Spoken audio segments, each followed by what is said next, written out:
Kansas, the land of wheat fields, grasshoppers, and mud? Well, I finally got there and I was about to find out.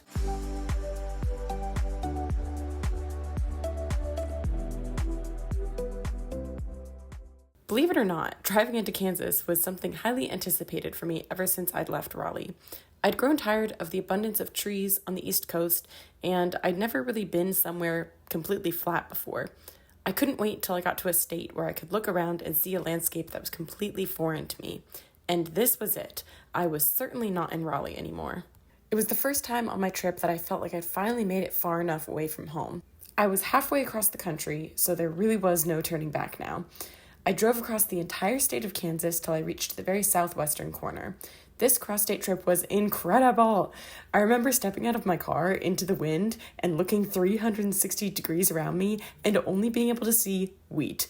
It felt so free to me, and it quickly became my favorite state I had been to so far. So, with no one around and a flat landscape, I was sure I would have a good night outside. So I made my way to Cimarron National Grasslands, where I would camp out for the night. Cimarron National Grasslands is part of the traditional territory of the Kiowa, Osage, Comanche, Arapaho, Ute, and Lipan Apache peoples. So I made my way into the beautiful grassland, hoping that I'd bump into the ranger station along the way, but I never did. I found out later that it was actually in Elkhart, Kansas, which was kind of more south and more west than I even was, so I wouldn't have bumped into it even if I wanted to. And all the towns around here are insanely small compared to where I'm from over in Raleigh, North Carolina. And check this out. This is a town I drove through called Moscow, Kansas. I think there's also a Moscow that I drove through in Idaho in May. Okay, so another really cool thing, or something that I think is really cool that I want to show you, is how straight these streets are, and also how they're named like 9th, 10th, Road A, Road B, Road C, like stuff like that. I just got a kick out of that. I thought this was really cool because I hadn't experienced it before, but it did mean that I didn't really have anybody from the Forestry Service around. That's the people that run like the campsite, to give me directions as to what route was best to take to get to the campsite. So I just looked at the map that I did have and I saw one clear route to get there, and I knew it was kind of a backcountry route, but I still decided to take it. And this was the wrong decision. It ended up being quite an adventure, but it was the wrong decision. I'm a little scared about how I'm going to get around this / through it, but I got out of my car to check how deep it is, and it's not that deep. I don't want to get stuck in it, but I need to go through this road. It's beautiful out here. So I think I can do it, and we'll see. Now, guys, I could not do it. I could not do it. So yeah, that's how I ended up mudding in Kansas, and it went like this. Luckily, there was a local man walking down that same backcountry road that I got stuck on, and he was just out for his, daily walk, and he helped me for like 30 minutes make it out of this mud, and then proceeded to tell me that had I gone any farther down that road, I likely would not have been able to get my car unstuck at all. Additionally, he let me know which road was safe to take to the campsite, so I thanked him profusely and finally safely headed that way. Yeah, this is quite muddy. It's quite muddy, and at least the mud has gotten off the wheels, but man, look at that back there. Just caked in mud. So a drive-through wash will be necessary, and after that I'm probably gonna get my car checked out anyways. I gotta get the oil changed, but I just want to make sure everything's okay. I don't know why I tried to go off-roading in 2011 Mazda 2. So that is what it is. This is freaking awesome.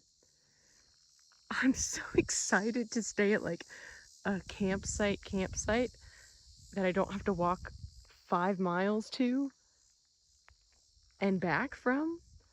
But also this is just like, this landscape is beautiful. It's so peaceful. And I'm going to show you what you do to get the campsite. Oh my gosh, everything out here is unbelievably beautiful to me. And the clouds, they're so beautiful. So basically, I was like, who is around here for me to ask where to camp and how to camp and who to pay the fee to? Well, I drove into the campsite and it tells you here, which is really cool. So it's $7 and you just stick it in here.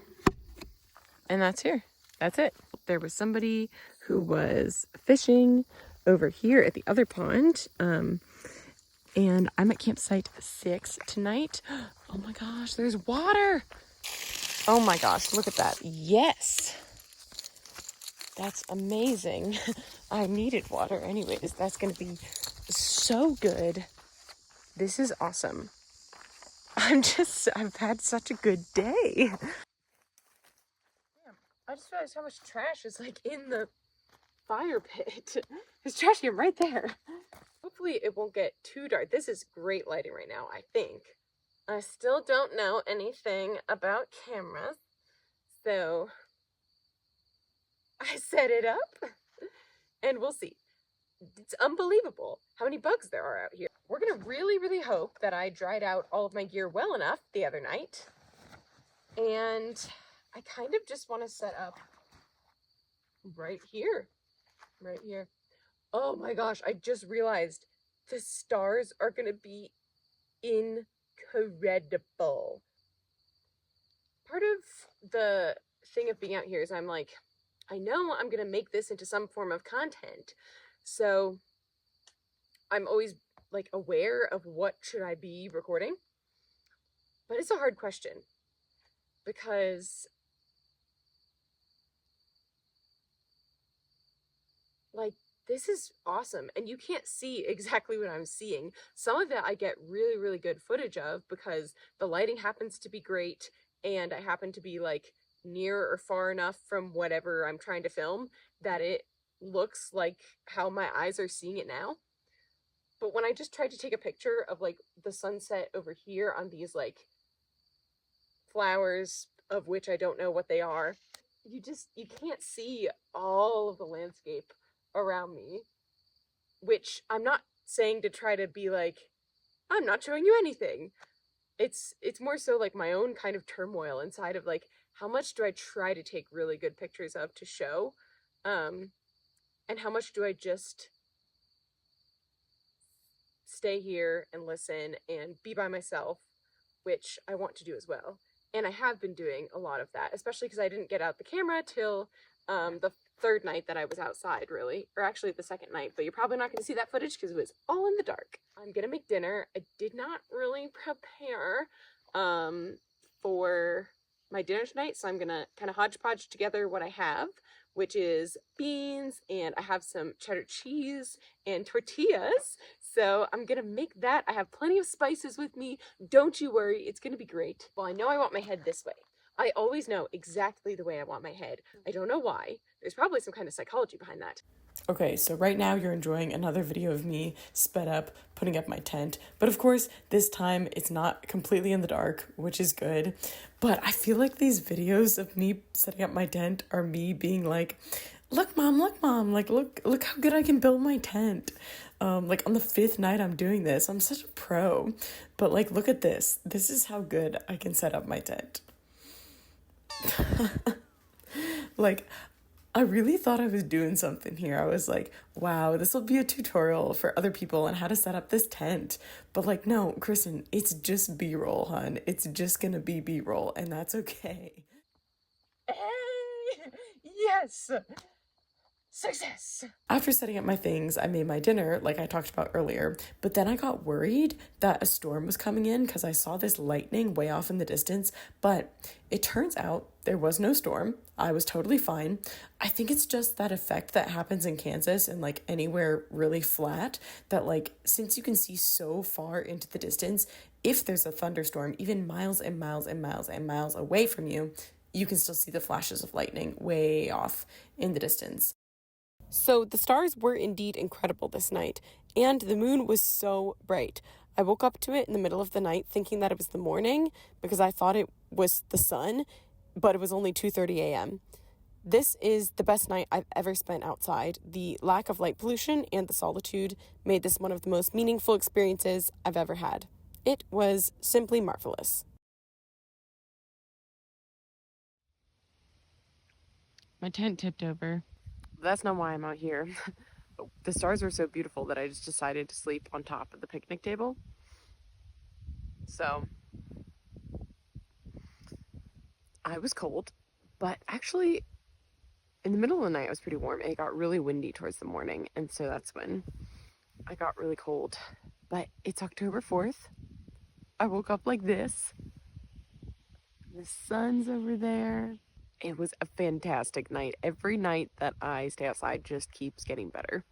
So I just cowboy camped right under the stars. It was so beautiful.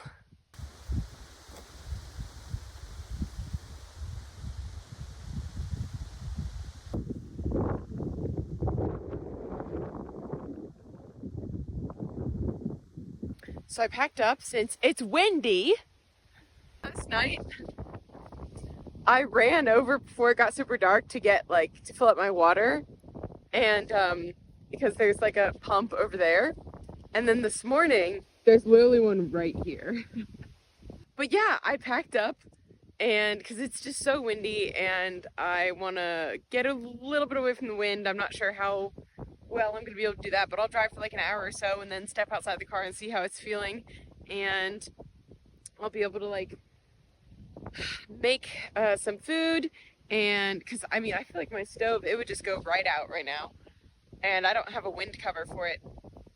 But also I just got to do my favorite thing, which is look at the map and decide where I want to go next. And I think I'm going to try to make it to the Staked Plains down in Texas today. So that means I get to pass through Oklahoma, which I've never been to Oklahoma. So that's going to be really exciting. And I've also never been to Texas, except for to fly through. So I think that's what I'm going to do today.